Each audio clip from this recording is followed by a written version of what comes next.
The Kite Runner is a riveting story told by an author who grew up in Kabul, Afghanistan. This story goes through the life of an Afghan boy who grows to be a man. We are here today with Brian Steffen, whom will enlighten us with a summary of this evocative novel. Kite Runner by Khaled Hosseini begins with a man hanging up his houseboat.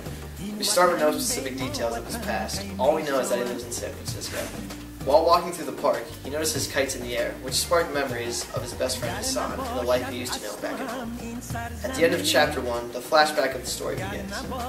We begin to learn about the childhood of our narrator, Amir, and his life while living in Kabul, Afghanistan. Amir describes the adventures he and his servant Hassan went through, his educational life, and his hardships. Amir's life was fairly easy until the neighborhood bully, Asef, started giving the boys trouble. He especially picks on Hassan for being a Hazara. The Hazara are the lower-level citizens in Afghanistan, so the majority of them are not respected. Not only does Asef pick on the Hazara, but the military do as well. Winter comes, and so does the annual kite flying tournament. However, a time that should be filled with the joys of competition only brings sorrow for Hassan and Amir. Amir wins the kite flying competition, and Hassan chases the kite of his final enemy. Amir follows Hassan in order to begin their celebration. However, he arrives and sees Asef bending Hassan over while on his knees. Instead of intervening and helping his good friend, Amir runs in the opposite direction and allows the rape to follow through. After the rape, Hassan and Amir's relationship never goes back to its previous state. They rarely speak to each other, and even when they do, the conversations are filled with hostility. Amir's birthday celebration eventually comes, and so do the 400 guests his father, Baba, invited. One of those guests is Asef, who buys Amir a book on Hitler's biography for his birthday. Another guest is Rahim, a close family friend. He gives Amir a journal for writing his short story in it. Fireworks end the night, and the next morning begins. Amir, feeling ignored by his father, plans on getting rid of the target of Baba's love, Hassan. After planning money and a watch under Hassan's mattress, the servants decide to take their leave in shame. Baba and Amir decide to flee Afghanistan shortly after, and the two end up in San Francisco. Making a life on garage sales and flea markets, Amir and Baba live in an apartment. It may not be the ideal living space, but being together is a great happiness for them. It is not only the bright light in Amir's life, however. He meets a nice girl named Soraya at the flea market and quickly falls in love with her. This happy life quickly changes when Baba is diagnosed with cancer. After a seizure at the flea market, life gets even worse.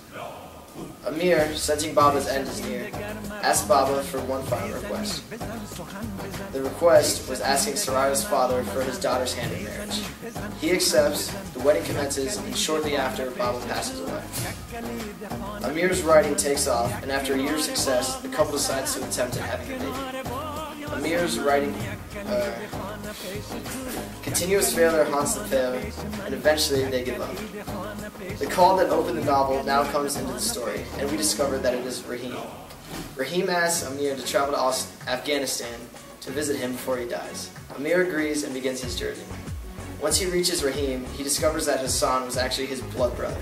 He also learns about Hassan, his wife, and Ali's death.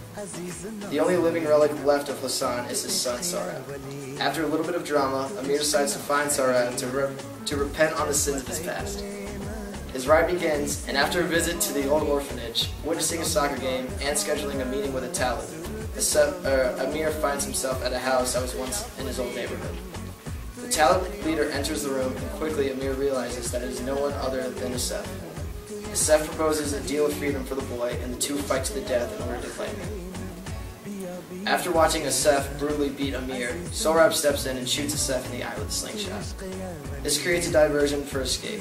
Amir wakes up in a hospital and finds that he has serious wounds. He then learns that the orphanage that he was going to take Sorab to does not actually exist. His only option now is to take Sorab in as one of his own. It proves to be a challenge, however. Amir warns Sorab that he may need to return to the orphanage, and the young boy attempts suicide. Amir takes Sorab back to America to live with him and his wife. However, he still refuses to speak. What the couple thinks is shyness is actually a severe form of depression. Sorab does not ever actually speak for the remainder of the novel, but Amir does manage to get a smile out of him one day when he was flying kites at the park. Thank you, Brian. What a thought. Kite flying is an important aspect of African culture and in the story itself. We have Sonara here today to elaborate on the cultural significance of kite flying. Thank you, Andrew. As he said, flying kites is a major part of the kite runner. Kite flying is more than a hobby. In Afghanistan, it's an obsession. Kite flying, or as Afghans call it, the Gudabran Badza, is a talent and well respected. Kites were introduced in China and swept through West Asia until it reached the Middle East. In Afghanistan, kite flying was turned into an art form in the sky. Afghans have taken kites and personalized them. They can choose kites that range in size and color. They can also be bound on many corners or made by hand by relatives or the kite flyer themselves. There are different kinds of kites, but most Afghans fly fighter kites. Fighter kites are the ones used during the tournament in the book. Fighter kites differ because the strings on these kites are covered with thinly shattered glass and glue. This makes the string very sharp, and it helps when the kites are in battle. There are two people who fly kites, the main person who controls the movement, and the second person, called the charka gur, holds the wooden spool. In the kite runner, kite flying was banned when the Taliban took over. This actually happened in Afghanistan. Flying kites and other hobbies were banned because it was believed that they were un-Islamic and unfaithful. If you were caught doing these things, the Taliban would most likely beat you. Even with the Taliban present, Afghans would still sneak out into the night and fly kites. Kites were a sign of hope and gave people a break from a torn country, and eventually Afghans would once again be able to fly kites.